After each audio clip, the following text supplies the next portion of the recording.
Hello my dear student, इसके पिछले सप्ताह हम लोग एसी मोटर के बारे में डिस्कस किए थे।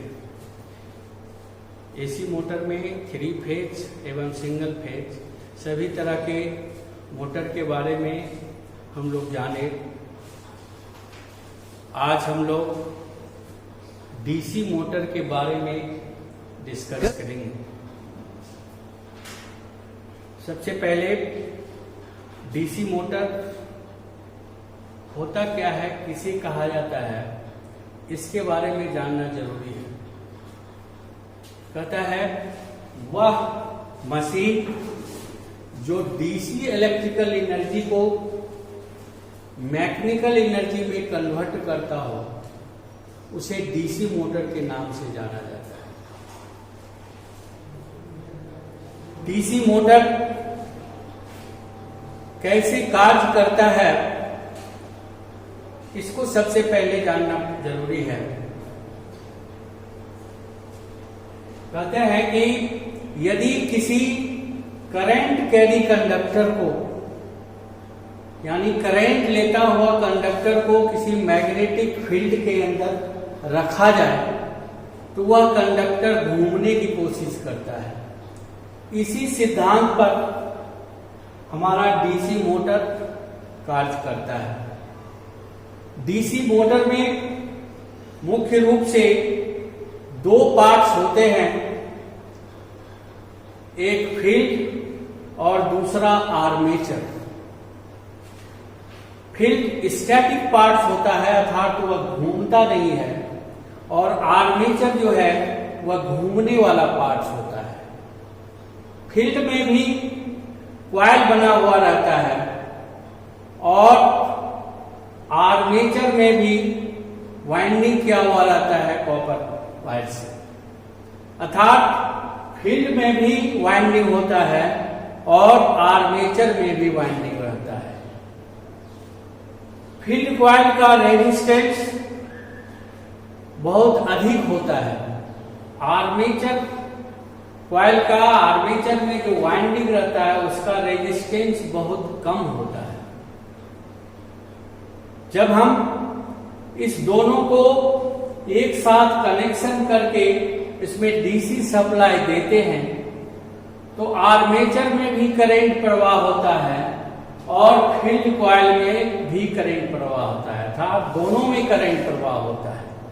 फील्ड कॉइल में करंट प्रवाह होने से वह अपना मैग्नेटिक फील्ड बनाता है और आर्मेचर में डीसी सप्लाई मिलने से वह भी अपना मैग्नेटिक फील्ड बनाता है, अर्थात उसमें भी करंट लेने लगता है, जिसके चलते वह भी अपना मैग्नेटिक फील्ड बनाता है। फील्ड कॉइल के द्वारा बना मैग्नेटिक फील्ड और आर्मेचर कॉइल के द्वारा मैग्नेटिक फील्ड दोनों के रिएक्शन से आर्मेचर के कंडक्टर में टॉर्क पैदा हो जाता है, जिसके चलते आर्मेचर चूंकि घूमने वाला पार्ट होता है इसलिए वह आर्मेचर जो है घूमने लग जाता है। इसी सिद्धांत पर हमारा सभी प्रकार का डीसी मोटर कार्य करता है। डीसी मोटर मुख्य रूप से 3 प्रकार का बनता है। एक हम लोग शंट मोटर जानते हैं, दूसरा सीरीज मोटर जानते हैं और तीसरा कंपाउंड मोटर जानते हैं। कंपाउंड मोटर में भी 2 तरह का होता है, लॉन्ग शंट और शॉर्ट शंट।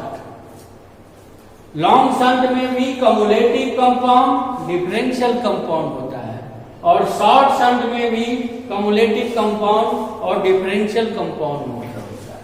तो आज हम लोग इन सभी प्रकार के मोटरों के बारे में हम लोग डिस्कस करेंगे। सबसे पहले हम लोग शंट मोटर के बारे में डिस्कस करते हैं। शंट मोटर में जैसा कि जानते हैं कि डीसी मोटर में मुख्य 2 पार्ट्स होते हैं, फील्ड वाइंडिंग और आर्मेचर वाइंडिंग। फील्ड वाइंडिंग का रेजिस्टेंस बहुत हाई होता है और आर्मेचर वाइंडिंग का रेजिस्टेंस बहुत कम होता है। दोनों वाइंडिंग का कनेक्शन यदि एक साथ पैरेलल में जोड़ करके सप्लाई, जब उसमें डीसी सप्लाई देते हैं तो वह मोटर जो घूमने लगता है उसे हम लोग शंट मोटर के नाम से जानते हैं। अर्थात शंट मोटर में फील्ड वाइंडिंग और आर्मेचर वाइंडिंग का कनेक्शन दोनों एक साथ पैरेलल में जुड़ करके सप्लाई लेता है। सीरीज मोटर में भी मुख्य रूप से दो जो वाइंडिंग होता है, फील्ड वाइंडिंग और आर्मेचर वाइंडिंग, दोनों वाइंडिंग का कनेक्शन आपस में सीरीज में जुटा हुआ रहता है। सीरीज मोटर के फील्ड वाइंडिंग का भी रेजिस्टेंस कम होता है और आर्मेचर वाइंडिंग का भी रेजिस्टेंस कम होता है। दोनों वाइंडिंग का रेजिस्टेंस कम होने से इसलिए दोनों को हम लोग सीरीज में जोड़ करके उसमें डीसी विद्युत सप्लाई देते हैं। इसलिए वह मोटर जो होता है डीसी मोटर के नाम से जाना जाता है। शंट मोटर का इलेक्ट्रिकल सर्किट कनेक्शन डायग्राम इस चित्र में दिखाया गया है। उसी तरह सीरीज मोटर का भी इलेक्ट्रिकल सर्किट कनेक्शन डायग्राम इस चित्र में दिखाया गया है। शंट मोटर चूंकि दोनों कनेक्शन आपस में पैरेलल में जुड़ के चालू होता है, इसलिए इस मोटर का स्पीड जो है हमेशा कांस्टेंट होता है। फुल लोड पर थोड़ा सा का अंतर होता है, इसलिए उसको नगण्य माना जाता है। इसलिए शंट मोटर को हम लोग कांस्टेंट स्पीड मोटर के नाम से भी जानते हैं। इस मोटर का व्यवहार अधिकतर विद्युत सप्लाई के रूप में हम लोग खास करके जहां पर कांस्टेंट स्पीड की आवश्यकता है वहां पर व्यवहार करते हैं। दूसरा है सीरीज मोटर। यह मोटर का जो है स्टार्टिंग टॉर्क बहुत हाई होता है, इसलिए इस मोटर को हम लोग हमेशा जहां हाई स्टार्टिंग टॉर्क की आवश्यकता है वहां पर यूज करते हैं। जैसे ट्रैक्शन वगैरह कार में, रेलवे इंजन में या ग्राइंडर वगैरह में हम इस सीरीज मोटर का इस्तेमाल करते हैं। कहा गया है कि सीरीज मोटर को कभी भी विदाउट लोड पर नहीं चलाया जाता है। विदाउट लोड पर चलाने से क्या होता है कि इस मोटर का स्पीड इतना हाई हो जाता है कि मोटर के पार्ट्स को वो तोड़ सकता है। इसका मुख्य कारण है कि बिना लोड पर जब इसको चलाते हैं तो इसके फील्ड वाइंडिंग में फ्लक्स का मान जो है बिल्कुल कम हो जाता है। और जैसा कि हम जानते हैं कि डीसी मोटर का स्पीड जो है फ्लक्स के इनवर्सली प्रोपोर्शनल होता है। अगर फ्लक्स का मान घटता है तो उसका स्पीड जो है वो बढ़ जाता है। इसी तरह अगर हम नो लोड पर जब हम चलाएंगे, क्योंकि यह सीरीज में जुटा हुआ रहता है, तो सीरीज में फील्ड में जो है इसका करंट प्रवाह नहीं होता है, इसलिए फ्लक्स नहीं के बराबर होता है। जो इसमें रिसीडुअल मैग्नेटिक के द्वारा जो फ्लक्स उत्पन्न होता है उसी के चलते यह मोटर बहुत हाईली स्पीड हो जाता है, इन्फिनिटी स्पीड जा सकता है और इतना स्पीड में वह मोटर के पार्ट्स को तोड़ सकता है। इसीलिए कहा गया है कि सीरीज मोटर का जो है हमेशा लोड में ही रख करके चालू करना चाहिए। तीसरा है हम लोग कंपाउंड मोटर। अभी तक जो हम लोग जाने कि डीसी एक शंट मोटर और दूसरा सीरीज मोटर होता है। शंट मोटर में भी एक फील्ड वाइंडिंग होता है और सीरीज मोटर में भी एक ही फील्ड वाइंडिंग होता है। शंट मोटर का फील्ड वाइंडिंग आर्मेचर के पैरेलल में जुटता था और सीरीज वाइंडिंग का फील्ड वाइंडिंग आर्मेचर के सीरीज में जुटकर चालू होता है। लेकिन एक तीसरा मोटर जो कंपाउंड मोटर होता है, इसमें फील्ड वाइंडिंग को दो भाग में बांटा जाता है। एक भाग जो है शंट फील्ड कहलाता है और दूसरा भाग सीरीज फील्ड कहलाता है। शंट फील्ड वाइंडिंग आर्मेचर के पैरेलल में जुटता है और सीरीज फील्ड वाइंडिंग आर्मेचर के सीरीज में जुट करके एक साथ सप्लाई लेता है और जब चालू होता है जिसे हम लोग कंपाउंड मोटर बोलते हैं। कंपाउंड मोटर मतलब series and parallel both mix compound motor बोलते हैं हम लोग। इसमें शंट फील्ड का रेजिस्टेंस अधिक होता है और सीरीज फील्ड वाइंडिंग का रेजिस्टेंस कम होता है। साथ साथ आर्मेचर का भी रेजिस्टेंस कम होता है। इसके कनेक्शन के ये जो फील्ड वाइंडिंग, दोनों फील्ड वाइंडिंग एवं आर्मेचर के साथ कनेक्शन जो किया जाता है, उसी के आधार पर इसका नाम जो है कंपाउंड मोटर को दो भाग में बांटा गया है, short shunt and long shunt. यानी एक शॉर्ट शंट कंपाउंड मोटर होता है और दूसरा लॉन्ग शंट कंपाउंड मोटर होता है।